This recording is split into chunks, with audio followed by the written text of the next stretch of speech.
ini, termasuk tugas task force adalah pada bulan September, dan nanti ada secara khusus pada tanggal 15 itu ada yang namanya Census Day. Ya, di mana kita akan mendata termasuk mementeling pada malam hari 15 malam ke tanggal 16.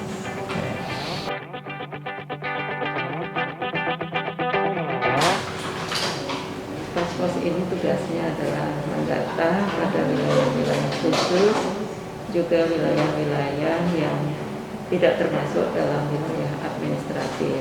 Misalnya kalau yang wilayah-wilayah khusus ini seperti barak militer kalau ada ya, kemudian ada pesantren atau panti-panti gitu.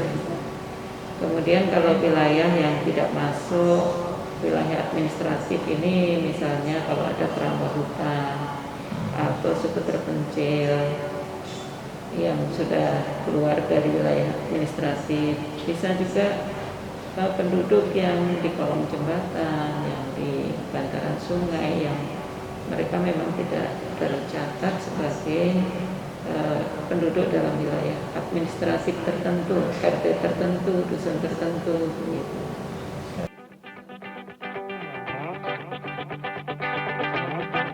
Ya, jadi untuk mendata pada Census Day atau mementeling pada tanggal 15 malam, kita memang sudah melakukan persiapan. Yang pertama adalah mendeteksi titik-titik di mana yang akan kita lakukan mementeling tersebut, termasuk awak kapal di pelabuhan mana yang akan kita lakukan. Kemudian untuk penduduk yang tidak tercatat di wilayah administratif, artinya seperti gelandangan atau orang gila, itu juga kita deteksi titik-titik di mana kalau malam hari mereka bisa kita temukan. Kenapa harus malam hari? Karena dengan malam hari itu mereka sedang tidak beraktivitas kemana-mana, sehingga satu titik itu sudah tercatat. Kalau siang hari kan dia bisa saja di titik ini dia berada, di titik lain berada, bisa tercatat 2 kali. Sehingga dilakukan pada malam hari dan serentak seluruh Indonesia itu pada tanggal 15 malam ke 16.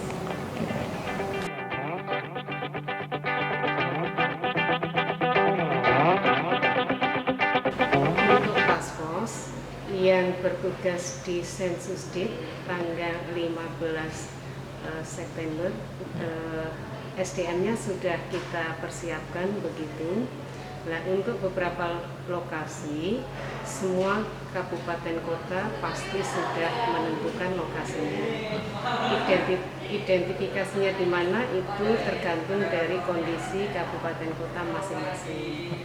Namun untuk yang perlu digarisbawahi itu adalah Kota Gorontalo. Di sana ada 2 tim. Tim pertama terdiri dari 6 orang yang wilayahnya meliputi Terminal Dumini, Terminal Andalas, dan Kompleks Pasar Liliwu. Lalu yang tim kedua terdiri dari 5 orang.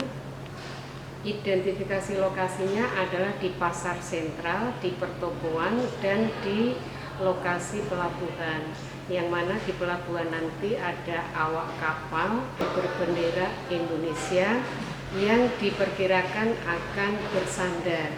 Tetapi kenyataannya seperti apa nanti akan kita lihat di tanggal 15.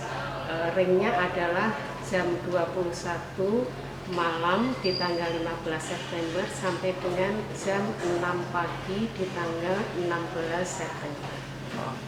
Lalu terkait lokasi yang berikutnya untuk Kabupaten Gorontalo Utara, untuk pertokoan dan pasar itu tetap akan dilakukan pengecekan. Namun di Gorontalo Utara itu ada 3 pelabuhan, yaitu pelabuhan kelas 2 di Anggrek, pelabuhan kelas 3 di Kuandang, dan pelabuhan khusus distribusi gas LPG wilayah Gorontalo yang mana dekat dengan pelabuhan Anggrek.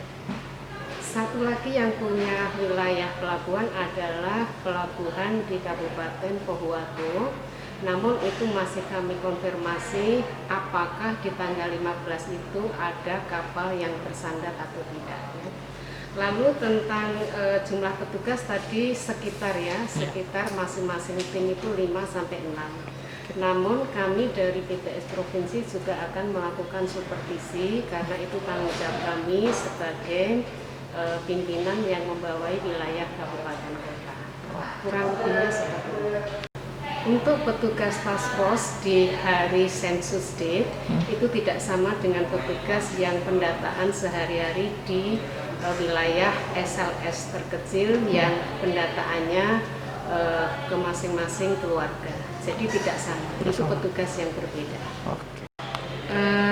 Di sensus date atau momen tailing ya, istilah yang familiar, itu ada beberapa data yang harus ditanyakan, yaitu meliputi nama, lalu apakah dia mempunyai EKTP atau tidak. Jika mempunyai, maka dituliskan NIK-nya. Yang terakhir yang harus ditanyakan adalah jenis kelamin. Jadi itu beberapa poin yang ditanyakan kepada tunawisma atau anak buah kapal yang kita temui di momen tailing atau sensus di tanggal 15 September 2020.